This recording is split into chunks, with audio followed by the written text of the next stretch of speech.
Buenas noches, amigas y amigos de Radio Caracas Televisión. Hoy nos llenamos de orgullo con la presencia en esta casa de Monseñor Ignacio Velasco, el nuevo arzobispo de Caracas. Monseñor, cuando durante todos estos meses se estuvo especulando sobre quién sería el nuevo arzobispo de Caracas, salieron a relucir muchos nombres, pero el suyo nunca fue mencionado, de manera que su nombramiento fue como una gran sorpresa en todos los círculos políticos, sociales, intelectuales, en la ciudad en general.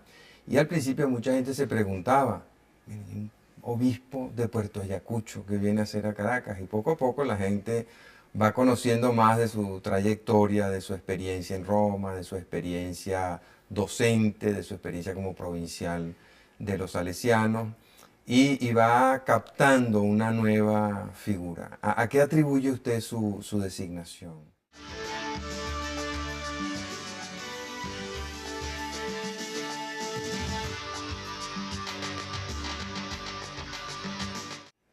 Bueno, muy buenas noches a todos los televidentes y gracias por la participación en este programa que tiene tanta audiencia. En realidad el primer sorprendido fui yo, ¿no? Nunca esperé mucho Vero Busquets y nada de esas cosas. Yo estaba trabajando con mucho entusiasmo allá en Amazonas, una región muy bella y muchas necesidades, pero como he dicho yo otras veces a través de los medios de comunicación social, nosotros hemos sido educados a la obediencia, no aprendimos a desobedecer, ¿no? No es una obediencia militar, pero es algo más fuerte que lo militar, es la Pero dice fe. que a veces desobedecen ellos, ¿no? Bueno, pero nosotros, el principio es el de la fe, ¿no? Nosotros creemos sinceramente que el Papa está puesto ahí para dirigir la iglesia. Y en una cuestión tan delicada como es la dirección de las iglesias particulares, como Caracas o cualquier otra, pues naturalmente es una obediencia muy fuerte, ¿no?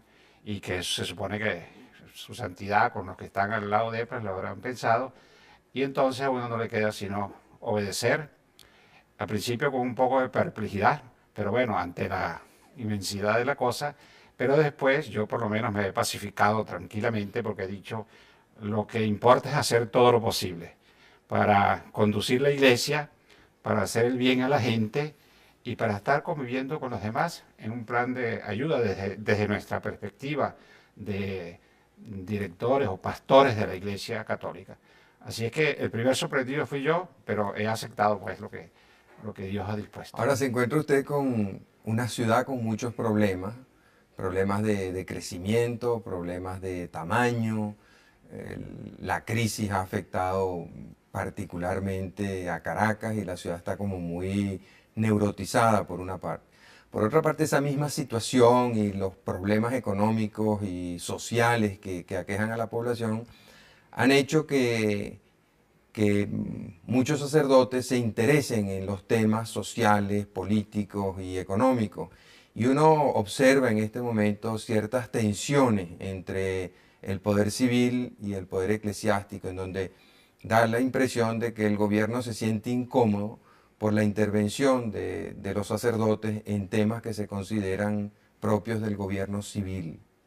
¿Cómo ve usted esa situación? En primer lugar, es verdad que el cambio ha sido de una selva muy bella, llena de otro tipo de problemas, a lo que dice la gente que es una selva de cemento, pero el cemento es lo menos grave, tal vez lo más grave es las relaciones humanas, la vida humana, la calidad de la vida, toda esa problemática que condiciona tantas otras cosas como la educación. Digo la educación como plan educativo, pero la educación entre nosotros, las relaciones entre nosotros, la familia, etcétera, la seguridad, todas esas cosas, ¿no? Evidentemente que la iglesia, no es que la iglesia se presente como un problema en situaciones difíciles, porque la iglesia lo que quiere es aportar, ¿no? Precisamente su vocación es esa, está llamada a esa, ¿no? Y yo siempre he dicho que, inclusive he participado en toda esta problemática de que parecía que se había creado un clima de guerra entre la iglesia y yo fui a algunos ministerios, yo fui expresamente a hablar, ¿no? Por lo menos al Ministerio de Frontera, yo estuve ahí presente, ¿no? Que se había creado un clima de guerra. Yo siempre he dicho lo siguiente, la iglesia no está llamada solamente a dar la palabra de Dios desde los templos o a enseñar el catecismo o a comunicar la gracia a través de los sacramentos, sino que la iglesia tiene, en cierta manera, tiene el encargo de todo el hombre, de toda la sociedad, de toda la familia, de los muchachos.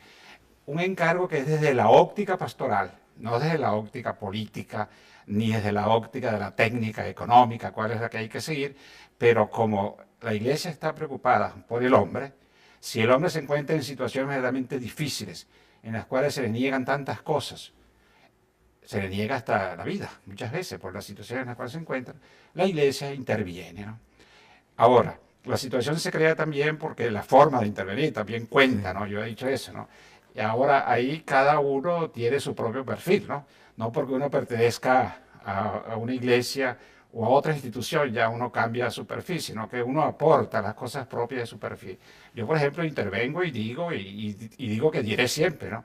Cuando hay que decirle alguna cosa. Yo siempre parto del principio de San Pablo, que hay que hacer, no solamente decir, sino hacer la verdad, pero con la caridad. O sea, siempre hay que respetar al otro, saber que se le ama, se le quiere, se le tiende una mano, pero hay que decir la verdad porque si no la sociedad no marcha, ¿no? Y ¿usted siente que esas relaciones entre la iglesia y el gobierno se pueden arreglar, se pueden restablecer y encauzarse de una manera que no haya enfrentamientos? Yo pienso que siempre ha habido, cada vez que la iglesia interviene o habla en todos los gobiernos y a través de la República de Venezuela es una historia que se repite continuamente, ¿no? En este momento tal vez la cosa se ha vuelto más aguda porque se tocaron ciertos temas en los cuales la iglesia se siente comprometida con sus personas, con sus pastores, con sus sacerdotes, con sus hermanas, y entonces reclama al gobierno ciertas cosas, ¿no? Ahora, yo digo y repito, por ejemplo, es muy claro el término, el tema de la frontera, ¿no? Las fronteras del sur de Venezuela, donde me encontraba yo y se encontraban también otros obispos, ¿no? Entonces, uno tiene que decir las cosas, porque la motivación más grande por la cual toda esa frontera se encuentra en esa situación es porque es desconocida. No se conoce aquí en el norte del país. La Venezuela pensante, la Venezuela de los medios de comunicación, la Venezuela de toda esa cosa, no conoce realmente cuáles son los problemas de fondo, lo que está pasando ahí. Y entonces es lógico que personas como nosotros, que estamos allá, día y noche, yo tengo sacerdotes que están en la selva cerca de Delgado Chalbó, allá de las nacientes del Orinoco, tienen 15 años y son sacerdotes preparados con licencias y teología, filosofía, todas esas cosas. Entonces es lógico que hayan reclamado ellos como también los que viven en otras partes del país. Y entonces haya habido como una dialéctica ahí entre los que dirigen la cosa pública y la iglesia. Pero yo no diría que si se restablecerá. Yo creo que eso se ha restablecido. Yo por lo menos dije ya en algunos ministerios, venimos aquí en son de paz. Somos los mensajeros de la paz, pero eso no quiere decir que no hablemos, ¿no? Que no digamos las cosas, porque el bien del pueblo lo exige y nosotros nos sentimos. Ahora, ¿vale la pena un enfrentamiento con el gobierno por algo tan remoto como las fronteras? Pues yo distingo la pregunta en dos partes, ¿no? Sí. ¿Vale la pena un enfrentamiento? Yo creo que no debemos llegar a enfrentamiento, ¿no? Unas escaramuzas tal vez ha habido, ¿no? Pero no un enfrentamiento verdaderamente porque yo después de eso he participado también a nivel de presidente de la República, a nivel de varios ministerios. Ayer mismo tuve yo con Pompeyo Marco una reunión en el INSE que estuvo muy interesante y participamos todos. Lo que no firmaría es una cosa tan remota, tan lejana, porque yo creo que realmente en las fronteras, en las del oeste, este, pero sobre todo en las del sur, se está jugando Venezuela, parte de Venezuela. Se están jugando las riquezas muy grandes que tiene Venezuela ahí. Se está jugando una cosa que si desapareciera, si fuera destruida y se acabara, nosotros quedaríamos marcados por algo que es un sello peor que el de Caín, ¿no? La destrucción de las culturas indígenas, porque esos son hermanos nuestros, son venezolanos, llevan una cultura un poco distinta a la del pueblo venezolano, pero esos son valores que hay que salvar. Si Venezuela logra salvarlo, ese es un timbre de orgullo, ¿no? Pero se desconoce esto, no se sabe, se cree que eso está muy lejos por allá, y además está el problema de la soberanía nacional. Todas esas fronteras están prácticamente, algunas por lo menos a merced de los que entran y salen y sacan todo lo que quieren, ¿no? Riquezas naturales como el oro, se escapa la gasolina, se escapan tantas cosas hacia allá, ¿no? Entonces yo creo que ese problema no es tan lejano, es nuestro. Y yo desde Caracas me ocuparé de lo que me toca, ¿no? Pero si puedo dar una manito también a los problemas de allá, lo haré con mucho gusto. Vamos a cumplir unos compromisos. Al regreso quisiera insistir en ese tema. Ya volvemos.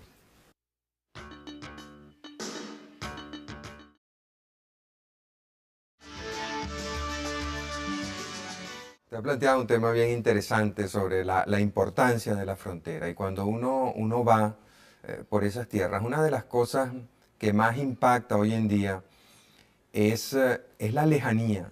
De verdad que esas son tierras que están como muy desasistidas. Y afortunadamente yo diría en este momento, eh, el presidente Caldera siempre ha tenido una sensibilidad muy especial hacia la conquista del sur. Pero uno ve la cantidad de intereses extranjeros que se están moviendo en esa zona, en la explotación de las minas, el misterio, la tecnología que está entrando en esa zona, en materia de comunicaciones, en materia de explotación de las minas, unas muy legales, porque hay unas que están actuando de acuerdo a los permisos, a las concesiones que han recibido, pero hay una cantidad de gente que se hace pasar por misioneros y tiene actitudes extrañas ahí que preocupan. Desde el punto de vista suyo, ¿cómo ve esa situación? Bueno, realmente las situaciones que están presentando en la frontera y concretamente en el Amazonas, que es todo frontera, menos la partecita del norte, ¿no? Es esa que usted ha descrito verdaderamente, ¿no? Son tantos los intereses que se están acumulando sobre esta zona porque yo tengo la convicción de que hay mucha gente fuera de nuestro país que conoce más que nosotros Sí, la ¿verdad? existencia de las inmensas riquezas, minerales raros o cosas que hay ahí, oro, diamantes y demás, ¿no? Sí, hoy en día a través de los satélites es muy Sí, fácil hacer esa sí, muy exploración sin fácil. necesidad de mandar a nadie. Yo voy a contar una cosa, puedo, sí. Una vez vino un misionero, X, no quiero, porque son hermanos nuestros que empiezan. Vino un misionero que era físico de la NASA, ¿no? Imagínense. Y de Los Ángeles le vino la vocación misionera y se fue directamente, no a África o Asia, sino a Venezuela, y no a Tamacuro, sino a Amazonas, y no a Ayacucho, sino al Alto Orinoco, no, Ocamo, en una zona que todo el mundo dice que hay muchos minerales raros y cosas esas. Después este señor, que yo creo en su santidad, en su deseo de misionar, pero murió y entonces ya no pudo realizar su tarea. Sus hermanos quisieron, después fue un poco... Pero digo yo, ¿cómo es posible que uno identifique un puesto tan lejano como el Alto Camo, que es un río grande, allá desde Los Ángeles, ¿no? Y tan Y estratégico, tan ¿no? estratégico? Entonces yo digo, sí hay muchos intereses, eso es verdad. En este momento tengo la convicción de que ya han entrado la concesión de todas las cosas así en el estado de Bolívar. En Amazonas no han entrado todavía así, pero sí se sabe pues, que hay negociaciones o exploraciones, etcétera, ¿no? Nosotros insistimos sobre eso, ¿no? Por ejemplo, nosotros no combatimos el progreso, ¿no?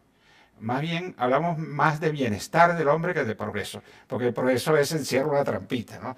¿Por qué? Porque el progreso es una carretera, es un tren, es un moverse más rápido y eso puede ser beneficioso para el hombre, ¿no? Lo que nosotros exigimos es que desde el punto de vista antropológico se respeten para hacer carreteras, lo que sea, la tierra de los indígenas, porque ellos están ahí hace siglos y no puede venir nadie a quitársela así sin más ni más, aunque no tengan un papel del IAN o de otro organismo, ¿no?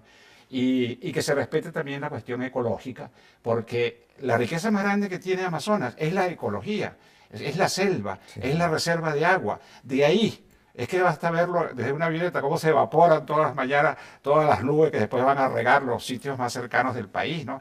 Y los ríos, hay más ríos en Amazonas que en toda Venezuela, navegables, todo, ¿no? Entonces, eso hay que respetarlo también, lo cual no está reñido con un aprovechamiento de la riqueza, porque a nosotros también nos causa dolor el que una riqueza como el oro se esté explotando en forma ilegal.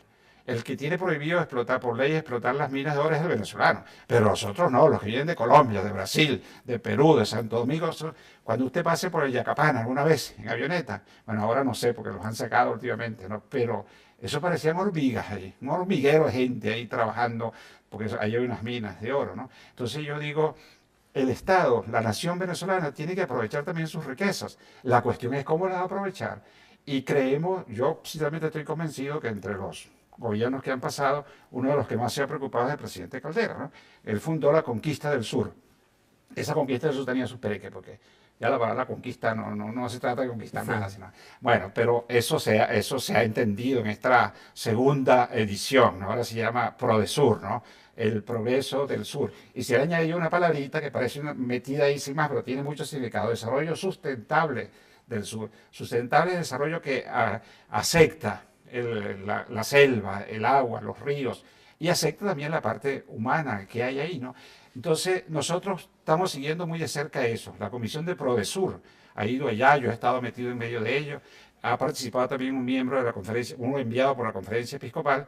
Yo estoy en el Consejo Nacional de Frontera, pero Prodesur es un organismo del Ministerio de la Frontera, ¿no? Y se está siguiendo. Hemos pedido que esté siempre presente un miembro de la iglesia ahí para ayudar y para colaborar. No es para poner trabas, sino para decir un momento, aquí hay este peligro, esto se debe corregir o no. En ese sentido, yo creo que realmente hay que reconocer al presidente Caldera, y la iglesia se mantiene, por lo menos en esa zona no hay nadie que defienda a las poblaciones, ¿no? Cada vez que había un lío, todo el mundo acudió a la iglesia, no acudió más nadie. Cuando el lío de los garimpeiros, acudieron a nosotros. Cuando la cuestión de los municipios indígenas, que es una cosa que quizás aquí en el centro no se sabe bien, pero es una cosa un problema muy grave, muy serio, que se está en la Corte. Eso lo introducimos nosotros en la Corte Suprema, la nulidad de la ley.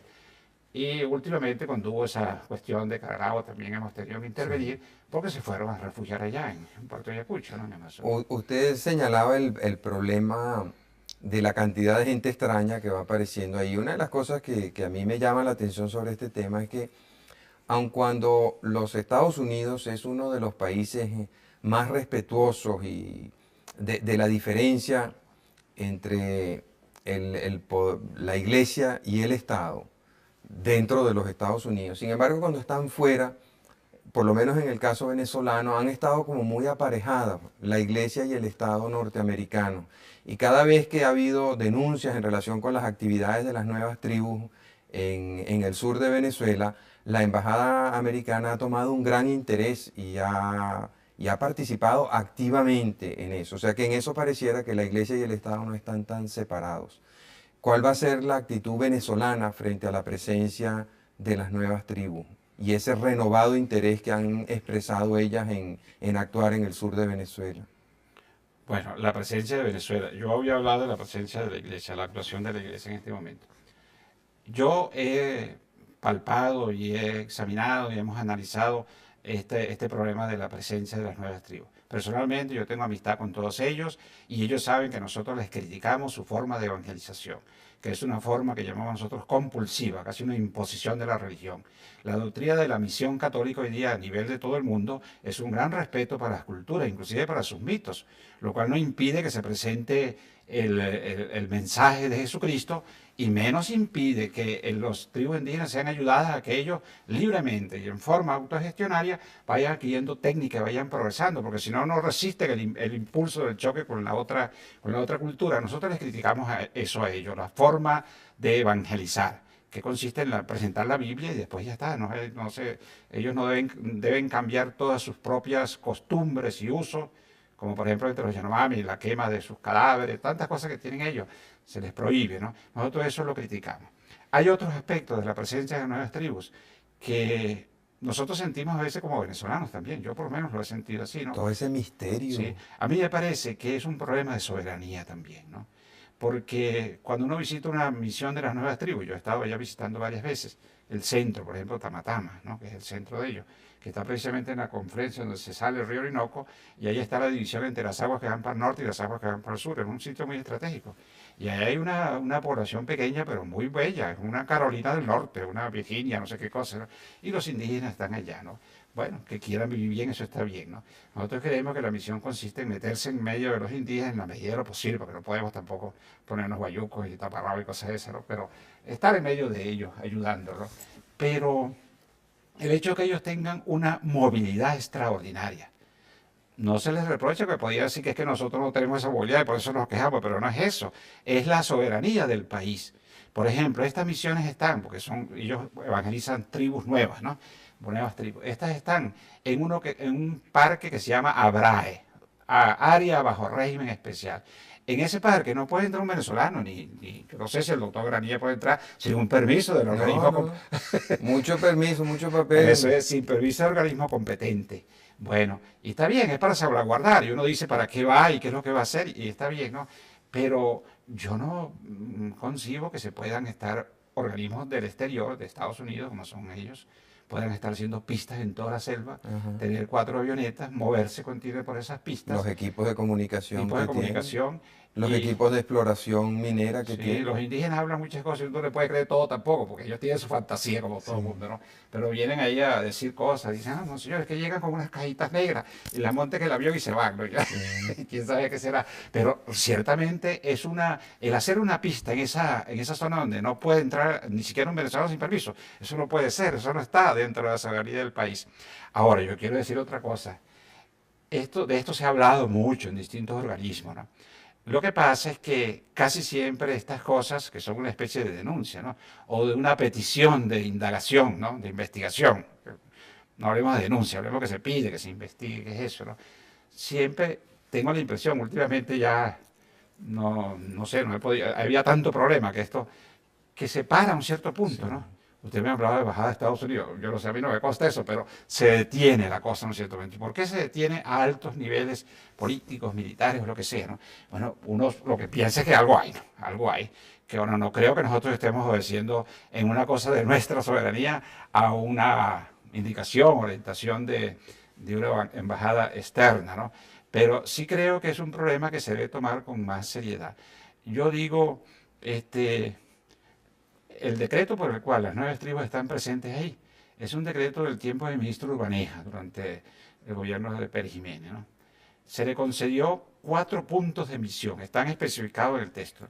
Nosotros creemos que eso no tiene validez jurídica porque previamente, muchos años antes, el Estado de Venezuela había hecho un convenio con la congregación salesiana, la Iglesia Católica, por medio de la congregación salesiana, para que se encargara de la evangelización, y había unas palabritas ahí un poco antiguas, ¿no? De todo el territorio amazonas, de los indígenas de todo el territorio amazonas. Entonces yo digo, ¿cómo se mete otra cosa? Si es así, nosotros hubiéramos podido decir, no lo vamos a hacer, ¿no? Porque no se trata de eso, pero bueno, entonces, o ellos o nosotros, ¿no? Pero no se trata de eso. Pero digo yo que tal vez esto se debe examinar Sí, pero más. hay una contradicción entre las dos resoluciones. Sí, yo lo he dicho Sí, públicamente en algunos organismos, ¿no? O es una cosa u otra, entonces, como no se puede así, sí, ¿no? Porque hay tantos pueblos que evangelizar en otras partes, lo que se puede ir a evangelizar, sí. ¿no? Bueno, vamos a ver qué pasa con esta solicitud de investigación que hemos hecho esta noche. Vamos a cumplir unos compromisos y ya regresamos.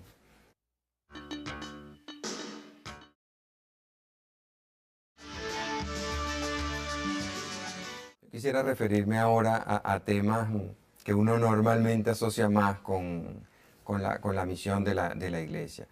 El, con esta explosión de progreso que ha habido en el mundo, hay muchas relaciones de trabajo, de familia, sociales, que se están viendo alteradas y la gente busca cada vez más apoyo moral, apoyo espiritual. Y parte de ese apoyo pues lo busca en la iglesia, parte lo busca en, vamos a llamarlos de alguna manera, en especialistas, psicólogos, médicos, sociólogos, o psiquiatras en algunos casos más extremos. Pero evidentemente el mundo y concretamente Venezuela y más específicamente todavía las grandes ciudades, la gente está sujeta a mucho estrés, a mucha presión, a mucha angustia. El, ¿Cómo ve usted su misión en ese sentido? Porque a veces alguna gente le expresa una preocupación, bueno, ¿por qué la iglesia se ocupa de la política o por qué se ocupa de la economía? ¿Por qué no se ocupa más de la familia o de la educación o del amor? Bueno, yo quisiera decir una cosa. El Papa, que a través de todas sus encíclicas y sus enseñanzas ha sido bastante claro en esto, lo dijo sin ningún miedo de nada en un país del este europeo, ¿no? En Eslovaquia. Dijo, la iglesia debe participar más en política, ¿no? Algunos se han escandalizado de esta frase porque lo dice el sumo pontífice, ¿no? Pero lo que pasa es que política es muchas cosas, ¿no? Política no es solamente el arte de gobernar o de administrar los bienes públicos, ¿no? Sino que el cuidado de la familia, el cuidado de la juventud, el cuidado de la vida, el cuidado de tantas otras cosas que encierra la que tienen las poblaciones humanas, eso en un cierto momento la iglesia se siente también responsable. Porque yo vuelvo a mis principios, nos sentimos responsables en humanidad, en lo humano. Eso lo dijo una vez el Papa Pablo VI. Nosotros somos expertos en humanidad nada más. No somos expertos en economía, nada de esas cosas. Pero sí nos damos cuenta cuando el hombre está siendo, en cierta manera, oprimido, cuando está siendo negado, cuando está siendo sacado de cualquier línea de progreso, y entonces ahí es donde nosotros intervenimos. Ahora, usted, doctor Gravilla, ha dicho una cosa que me parece que también es verdad. El hombre busca hoy consuelo, busca espíritu. Tanto es así que hay tantos movimientos religiosos que están invadiendo todo el mundo por Sí. eso, porque estamos como entrando en una era, no la nueva era, no, sino es otra, en una era en la cual el hombre busca realmente a Dios, busca algo, que le dé algo más de lo que le da la técnica y le dan las cosas que se le ofrecen pues, en este mundo, ¿no? Entonces la iglesia tiene un gran papel ahí. Y yo pienso que una de las grandes necesidades nuestras es eso, de ánimo, ¿no? El hombre debe ser animado, debe sentir que le dan nuevo empuje, le dan optimismo, pero un optimismo activo, ¿no? De querer transformar las cosas, de ir a cambiar las cosas. Pero el hombre necesita también más claridad moral, ¿no? Nosotros necesitamos en Venezuela más fundamentos morales en nuestras personas, en nuestras familias, en nuestros jóvenes. Y yo creo que es una de las necesidades más graves que se está presentando en Venezuela, quizás más que en otros países. Porque si nosotros nos damos cuenta, fuera de la formación que se le da en la primera comunión a los muchachos, que se da un poco de principios religiosos y morales, o alguna que otra escuela que da también enseñanza, ¿qué enseñanza moral reciben nuestros muchachos? ¿Con qué principios morales? Que pueden ser de una tendencia u otra, pero principios que se basen en el ser humano, en la dignidad, en la rectitud, en la honestidad, en el respeto al otro. ¿Cómo le vamos a decir nosotros a muchachos de nuestros grandes barrios que razonen, que piensen, que respeten al otro, que no lo maten por un par de zapatos si nunca le ha dado a la sociedad la posibilidad de tener una formación de carácter moral, religioso y moral? En ese campo la iglesia tiene un papel, algo que hacer. Ahora me dirán a mí, ¿y qué es lo que van a hacer? Bueno, nosotros, en primer lugar, yo no quiero que, como me dijo un periodista en estos días, la iglesia habla mucho, pero ¿qué es lo que va a hacer? ¿Qué está haciendo? Y a veces parece que hacen más los evangélicos que nosotros. Eso no es verdad, eso es una rotunda mentira. La Iglesia Católica está presente en todas las barriadas de Caracas y está presente en muchas barriadas de las ciudades grandes del interior del país y está presente en los campos y está presente en las fronteras, la Iglesia Católica, ¿no? Y está presente al lado del hombre. Yo he estado en premiaciones que se han hecho por méritos, no sé qué cosa. La hermana tal que tiene 15 años en el barrio tal, el padre tal que tiene 10 años, todo, en todas partes tiene la iglesia un agente, para decir una palabra, un agente de la iglesia, un agente que comunica la religiosidad, que comunica también doctrina moral, etcétera. Pero el grueso de la sociedad venezolana no. Nos quitaron de la escuela una enseñanza moral, cuando eso es una de las exigencias del libertador más importantes que tenemos. ¿Y qué se puede hacer para recuperar eso? Bueno, mire, nosotros tenemos, lo que pasa es que no es fácil, tenemos un llamamiento que lo ha hecho el Papa y lo ha hecho la conferencia de Santo Domingo. A mí me impresionó mucho esa conferencia de Santo Domingo, yo estuve allá presente y se habló mucho de las grandes ciudades. Y yo hasta una vez dije, yo, ya basta, yo estoy ya convencido de las grandes ciudades, hasta me echaron broma que se había mandado por una gran ciudad. Yo dije, no, yo estoy en mi selva. Pero la necesidad de una pastoral de nueva evangelización, sobre todo en las grandes ciudades de Latinoamérica, ¿no? ¿Qué es eso de nueva evangelización? No es llevar otra vez el mismo evangelio, el evangelio que se ha llevado siempre, eso no se cambia, ¿no? Pero es una evangelización en donde la iglesia ponga motorice pues a todos sus factores, todos sus agentes, desde el obispo para abajo, ¿no? Obispos, sacerdotes, religiosos, laicos. En Venezuela los laicos, hay muchos laicos muy buenos que trabajan, pero la mayor parte sí creen, se santiguan, hacen señal de la cruz, se arrodillan de vez en cuando, Bautizan a los muchachos. bautizan a los muchachos, pero no se comprometen a fondo para llevar la palabra de Dios. Para que, por ejemplo, los que están en el Congreso, donde sea, si se comprometían para que hubiera enseñanza moral, por lo menos, que restablecieran la moral y cívica que estudiamos nosotros, algo sería por lo menos. Pero hay que atacar el problema de raíz, ¿no? Yo estoy de acuerdo, por ejemplo, que el problema de la vida, la muerte, pues en nuestras barriadas, es un problema gravísimo que hay que detener urgentemente. Tal vez las medidas sean lo que sean, hay que cuidarlas, etcétera.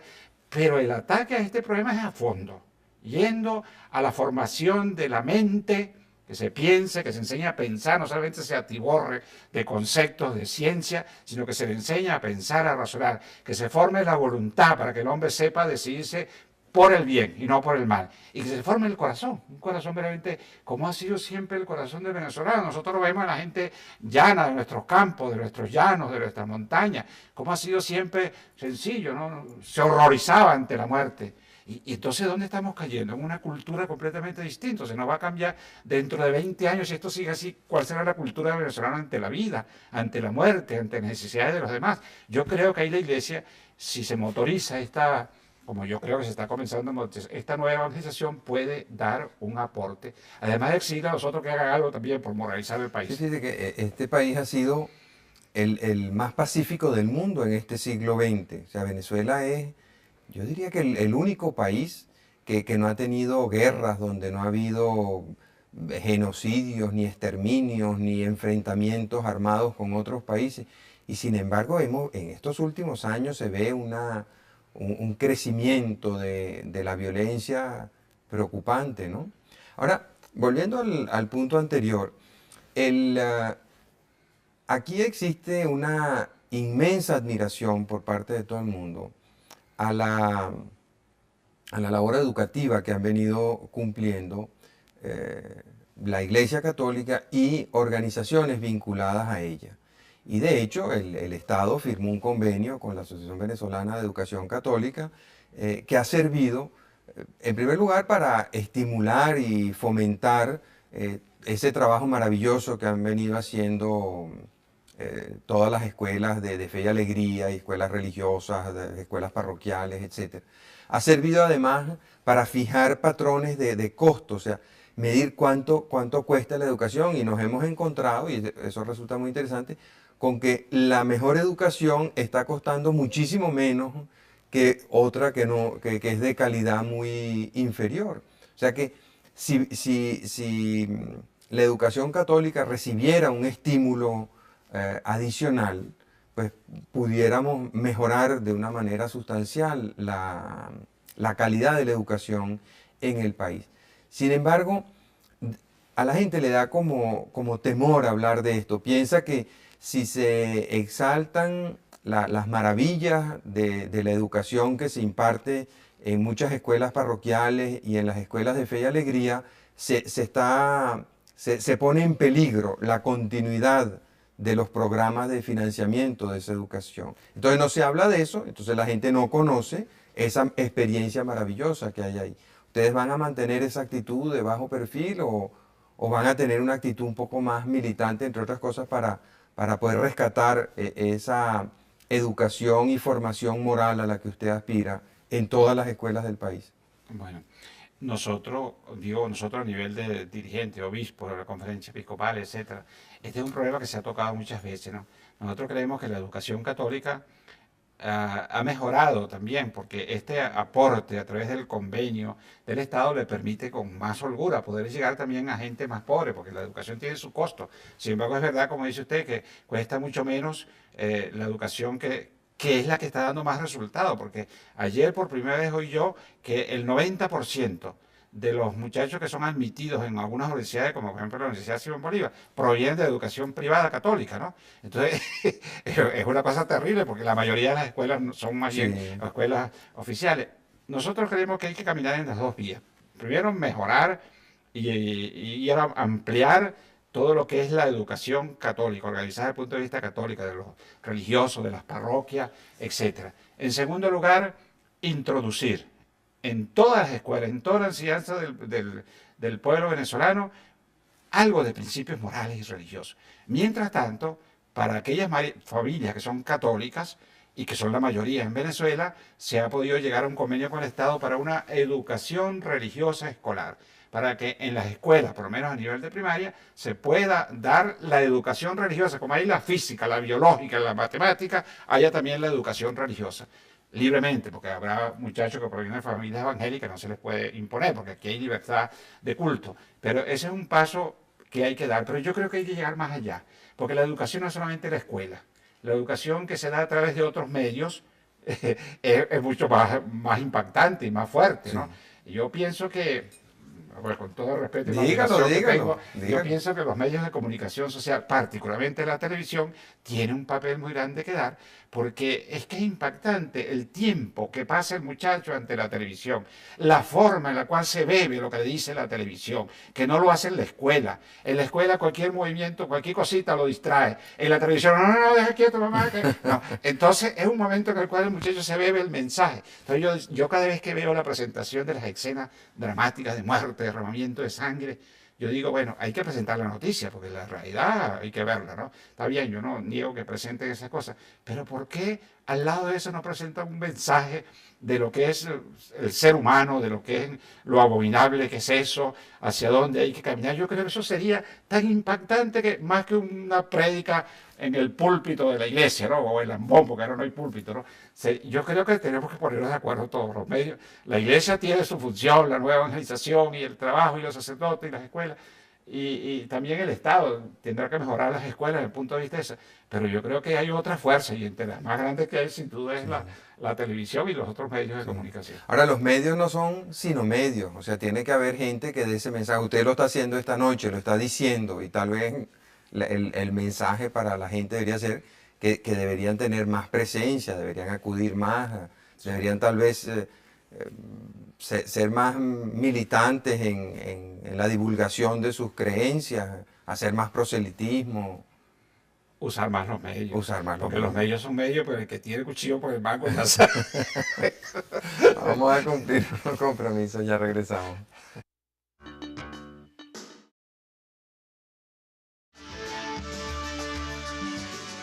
Hace un momento usted señalaba los, los riesgos que se corren cuando se dan noticias acerca de la violencia que está ocurriendo. Y usted decía que hay que dar la noticia porque si no se conocen las situaciones es muy difícil reaccionar contra ellas. Pero por otra parte, me pareció entender y creo que tiene razón, cuando se está informando sobre estos hechos de violencia y muerte que ocurren a diario y no pasa nada, se corre el riesgo de que la gente empiece a tomar esas situaciones como por normales, como que eso ocurre. Bueno, así es Caracas, aquí hay todos los fines de semana tantos muertos y se le va perdiendo el respeto a la vida, que es lo peor que le puede pasar a una sociedad. Y uno ve con preocupación cuando observa nuestros países vecinos. eh, el caso de Colombia es tal vez el más impactante porque desde 1948 ha vivido una situación de violencia casi permanente, increciendo, que luego se complicó con problemas de subversión y más adelante se complicó con problemas de narcotráfico, de manera que esa combinación violencia, subversión política y narcotráfico han llevado la violencia a paroxismos increíbles. En el caso de Brasil también hemos visto todo este problema con los niños en la calle y la secuela natural, o sea, cuando la gente empieza a ver esta violencia que va creciendo y nada va ocurriendo, caemos en los casos de Argentina y Chile, en donde hay grupos que terminan siendo parapoliciales o paramilitares que se sienten con el derecho de tomarse la justicia por su propia mano. Y aquí hemos tenido unos ejemplos, pocos, pero los hemos tenido, en donde la gente indignada, aterrorizada, abrumada por los azotes de barrio, por la violencia, resuelve tomarse la justicia en sus propias manos, porque ve que el delincuente lo hacen preso 1, 2, 3, 5, 10, 15, 20 veces y lo vuelven a soltar cada vez, de manera que se sienten ya con el derecho a eso. Y esa es la sociedad que yo creo que nadie en Venezuela quiere y donde la iglesia puede jugar un papel importante, pero también se requiere que el Estado tome medidas para impedir esto. Sí, yo considero que uno de los problemas más urgentes para el país es esta situación, pero quitarla totalmente, acabar con este baño de sangre, es un verdadero baño de sangre. Nos está haciendo mucho daño esto porque nos estamos convirtiendo en gente que acepta como cosa natural la muerte de niños y jóvenes toda la semana. Esto no puede ser, esto cambia la cultura de un pueblo, cambia la mentalidad y nos está haciendo daño en todo sentido. Inclusive estamos preparando una sociedad para el siglo del año 2000, una sociedad que será violenta si no se corrige esto. No habrá ningunos patrones de conducta moral. Ahora, hay que pararlo. ¿Cómo? Ciertamente uno de los medios es acabar con la impunidad. Cualquier estado del mundo tiene que tener las posibilidades, la capacidad de frenar el delito. Es difícil, yo no niego que sea, no digo que sea fácil, ¿no? Pero tiene que ser uno de los objetivos fundamentales, sobre todo en las grandes ciudades del país, el frenar estos delitos. Y una de las cosas que debe absolutamente proveerse, yo no sé cómo habrá que hacer, porque no soy técnico, pero mejorar la justicia, mejorar las cárceles, mejorar tantas otras cosas, pero rápidamente, porque esto no puede prolongarse, esto es urgente, ¿no? Sin que por eso se quite que las otras instituciones tienen también su parte y su obligación. Cuando yo decía esto hay que acabarlo, me refiero, por ejemplo, a ese caso del funcionamiento de la justicia en Venezuela, ¿no? Muchos dicen, y yo soy un defensor de los derechos humanos, ¿no? Porque creo que eso es una cosa fundamental del hombre, que sean respetados sus derechos, ¿no? Y muchos cuando hay los operativos, pues acuden inmediatamente a que se han faltado, se han herido los derechos humanos. Bueno, claro que hay que estar atento también, porque no se puede quitar un mal para poner otro mal peor, ¿no? Que viole el poder político, militar, viole los derechos humanos. Pero hay que buscar las formas, las técnicas para llegar a acabar con eso. Y sobre todo que funcione la justicia. Ahorita estamos con una huelga ahí que no se sabe cómo. Yo creo que esas cosas hay que tratar de decidirlas para que funcione bien. Pero también las otras instituciones, y vuelvo otra vez acá a decir, todos tenemos que trabajar en ese. Y una de las formas es a través de los mensajes y los que tenemos posibilidad de hacer llegar algún mensaje. Usted ha tenido bastante experiencia en medios de comunicación y de hecho en Puerto Ayacucho fue factor en la promoción y el desarrollo y el estímulo de medios de comunicación. ¿Por qué no nos dice lo que piensa? ¿Cómo siente usted que se puede ayudar?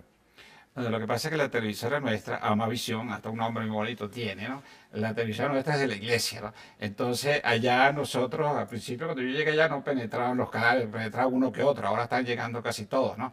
Y entonces nosotros aprovechamos la televisión para cualquier cosa que sucede. Nosotros aprovechamos, por lo menos yo intervenía casi semanalmente, ¿no? Con un mensaje de reflexión sobre lo que eso significa, sobre cómo hay que orientar y cuál es la orientación del mensaje cristiano, por dónde va y por dónde le exige a todos, ¿no?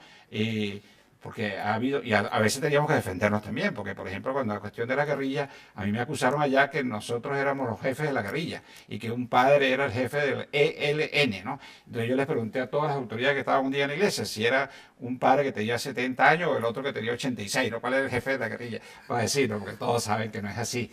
Pero la televisión ahí está en pequeño, porque no es una televisión muy poderosa, pero está cumpliendo una función a través de sus mensajes.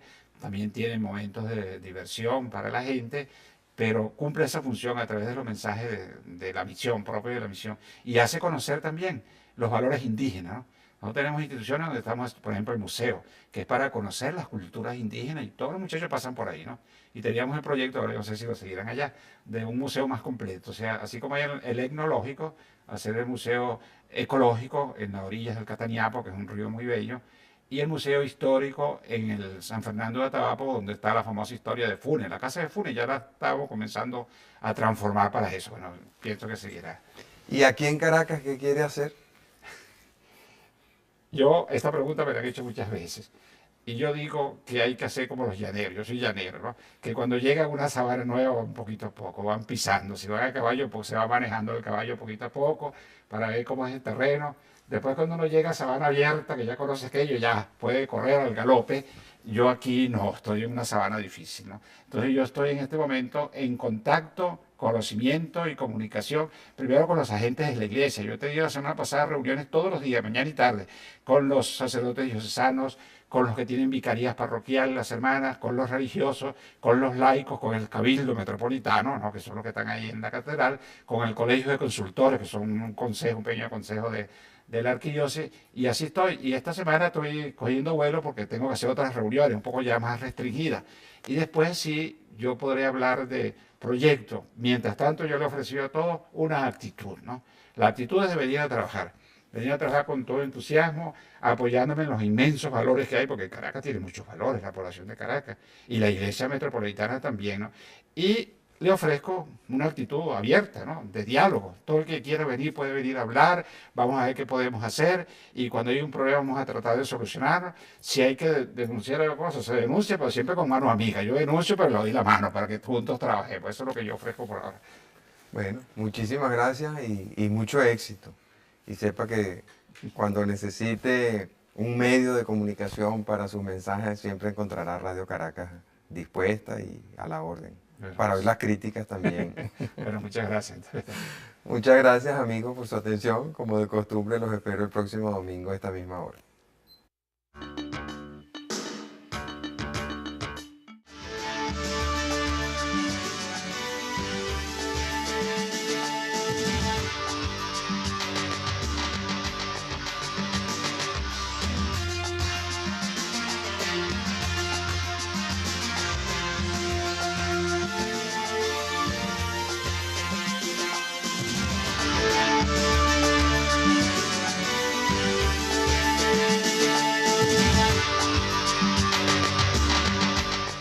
Digo la educación como plan educativo, pero la educación entre nosotros, las relaciones entre nosotros, la familia, etcétera, la seguridad, todas esas cosas, ¿no? Evidentemente que la iglesia, no es que la iglesia se presente como un problema en situaciones difíciles, porque la iglesia lo que quiere es aportar, ¿no? Precisamente su vocación es esa, está llamada a eso, ¿no? Y yo siempre he dicho que, inclusive he participado en toda esta problemática de que parecía que se había creado un clima de guerra entre la iglesia y yo fui a algunos ministerios, yo fui expresamente a hablar, ¿no? Por lo menos al Ministerio de Frontera, yo estuve ahí presente, ¿no? Que se había creado un clima de guerra. Yo siempre he dicho lo siguiente, la iglesia no está llamada solamente a dar la palabra de Dios desde los templos, o a enseñar el catecismo, o a comunicar la gracia a través de los sacramentos, sino que la iglesia tiene, en cierta manera, tiene el encargo de todo el hombre, de toda la sociedad, de toda la familia. Las iglesias particulares, como Caracas o cualquier otra, pues naturalmente es una obediencia muy fuerte, ¿no?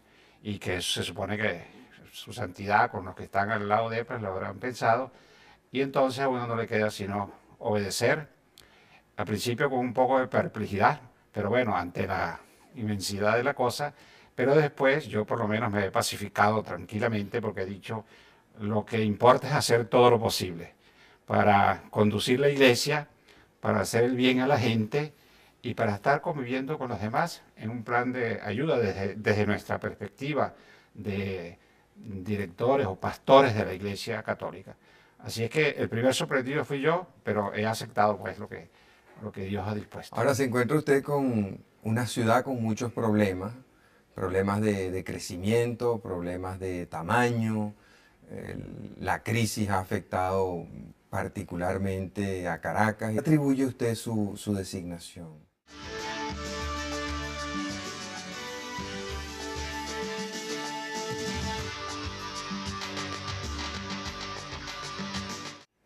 Bueno, muy buenas noches a todos los televidentes y gracias por la participación en este programa que tiene tanta audiencia. En realidad el primer sorprendido fui yo, ¿no? Nunca esperé, mucho menos busqué ni nada de esas cosas.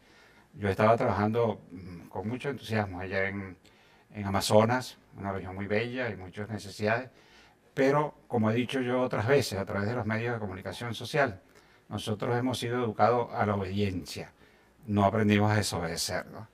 No es una obediencia militar, pero es algo más fuerte que lo militar. Pero fíjate que a veces desobedecen ellos, ¿no? Bueno, pero nosotros, el principio es el de la fe, ¿no? Nosotros creemos sinceramente que el Papa está puesto ahí para dirigir la iglesia. Y en una cuestión tan delicada como es la dirección Y la ciudad está como muy neurotizada por una parte. Por otra parte, esa misma situación y los problemas económicos y sociales que aquejan a la población han hecho que muchos sacerdotes se interesen en los temas sociales, políticos y económicos. Y uno observa en este momento ciertas tensiones entre el poder civil y el poder eclesiástico, en donde da la impresión de que el gobierno se siente incómodo por la intervención de los sacerdotes en temas que se consideran propios del gobierno civil.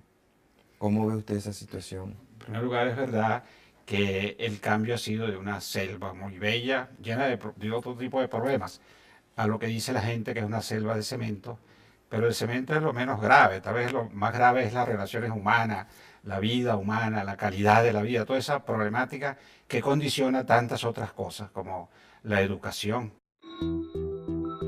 Buenas noches, amigas y amigos de Radio Caracas Televisión. Hoy nos llenamos de orgullo con la presencia en esta casa de Monseñor Ignacio Velasco, el nuevo arzobispo de Caracas. Monseñor, cuando durante todos estos meses se estuvo especulando sobre quién sería el nuevo arzobispo de Caracas, salieron a relucir muchos nombres, pero el suyo nunca fue mencionado, de manera que su nombramiento fue como una gran sorpresa en todos los círculos políticos, sociales, intelectuales, en la ciudad en general.